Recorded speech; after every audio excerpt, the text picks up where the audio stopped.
I am tired of this mess. Last video I posted about how my new Dell XPS9500 was giving me some issues and why I eventually got it RMA'd.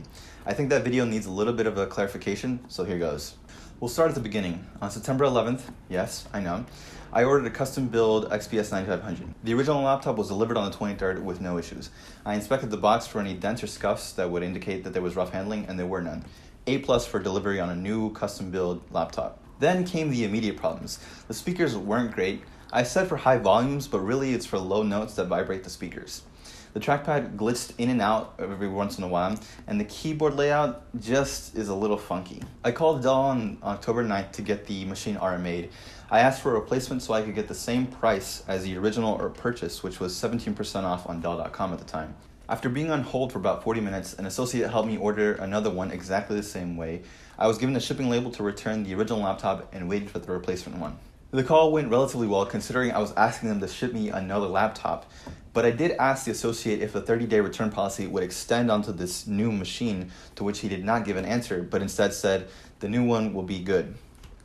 Okay, well, I didn't want to press the issue any further, and I really did want the second one to be better, like he said, so I just sat back and waited for the new laptop to arrive.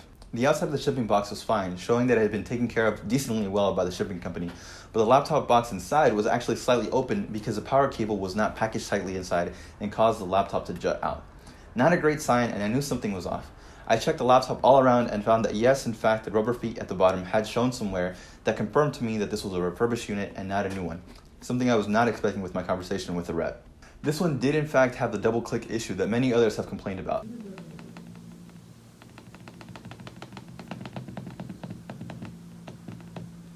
So the trackpad is still not great, and I tested the speakers and they still rattle.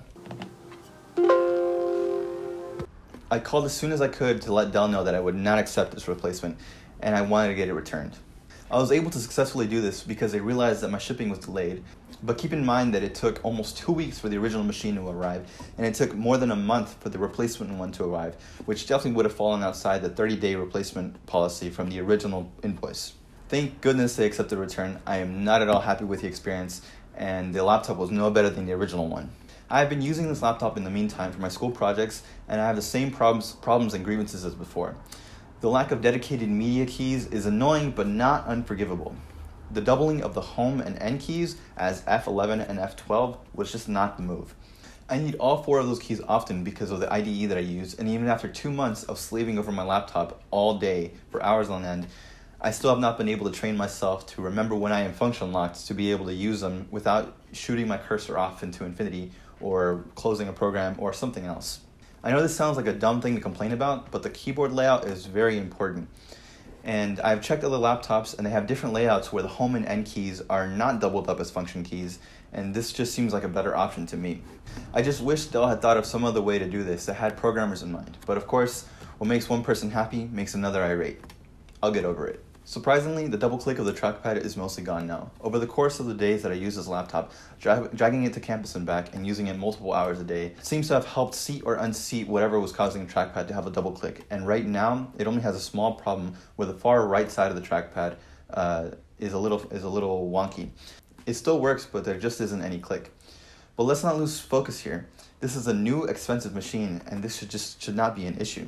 The Wi-Fi card on this machine is just as irritating. I show up on campus, whip out my new laptop, and it refuses to connect. Again, minor annoyance, but imagine you're trying to get into your Zoom class and your laptop just refuses to connect to Wi-Fi, and you miss the first 30 minutes of your lecture. Not great and very annoying.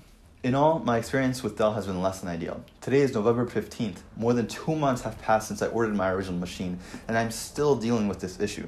Just imagine dealing with homework constantly and having to deal with a malfunctioning machine for 2 months.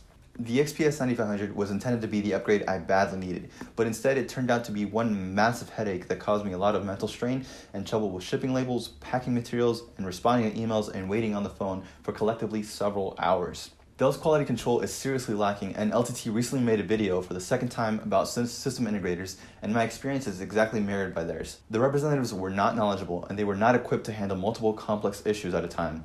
I think I'm done dealing with Dell, and I will look to find a laptop with someone else. Thank you for watching, and let me know what your experience has been. YouTubers have been raving about how great this laptop is, and I want to believe them, but that just hasn't been my experience, and I'm sure many of you feel the same way.